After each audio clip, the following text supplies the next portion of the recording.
Saudi আরবে বসবাসরত প্রবাসীদের জন্য সম্পত্তি বিনিয়োগের নতুন সুযোগ তৈরি হতে যাচ্ছে।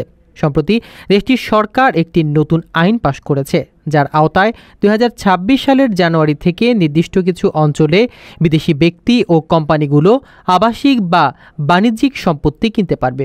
এই সিদ্ধান্তের মাধ্যমে দীর্ঘদিনের সীমাবদ্ধতা কাটিয়ে সৌদি আরবে প্রবাসীদের জন্য রিয়েল এস্টেট খাত উন্মুক্ত হচ্ছে। শুরুতে রিয়াদ, জেদ্দা ও আরও কিছু নির্ধারিত এলাকায় এই সুযোগ চালু হবে। তবে মক্কা ও মদিনার মতো ধর্মীয় গুরুত্বপূর্ণ অঞ্চলে সম্পত্তি কেনার জন্য বিশেষ অনুমোদন প্রয়োজন হবে। আইন কার্যকরের আগে ইস্তিতা নামে একটি অনলাইন প্ল্যাটফর্ম চালু করা হবে, যেখানে আগামী 6 মাসব্যাপী জনমত গ্রহণ চলবে এবং অনুমোদিত এলাকা ও নিয়মাবলী প্রকাশ করা হবে। এই উদ্যোগকে সৌদি আরবের ভিশন 2030-এর অংশ হিসেবে দেখা হচ্ছে। লক্ষ্য হল তেল নির্ভরতা কমিয়ে বিদেশি বিনিয়োগ বাড়ানো এবং আবাসন খাতে বৈচিত্র্য আনা।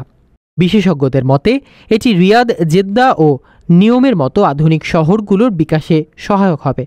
অর্থনীতিবিদরা বলেছেন, দুবাই ও দোহার মতো শহরগুলো অভিজ্ঞতা দেখিয়ে দিয়েছে বিদেশিদের জন্য রিয়েল এস্টেট খোলার মাধ্যমে কিভাবে বৈদেশিক বিনিয়োগ বাড়ানো যায়। সৌদি আরবও সেই পথে হাঁটছে। সরকার জানিয়েছে, এই আইন প্রণয়নের মাধ্যমে নাগরিকদের স্বার্থ রক্ষা করা হবে এবং অপব্যবহার রোধে থাকবে কড়া নজরদারি। প্রবাসীদের প্রতি পরামর্শ, ইস্তিতা প্ল্যাটফর্মে নিয়মিত আপডেট দেখুন এবং বিনিয়োগের আগে নির্ভরযোগ্য ডেভেলপার যাচাই করে সিদ্ধান্ত নিন।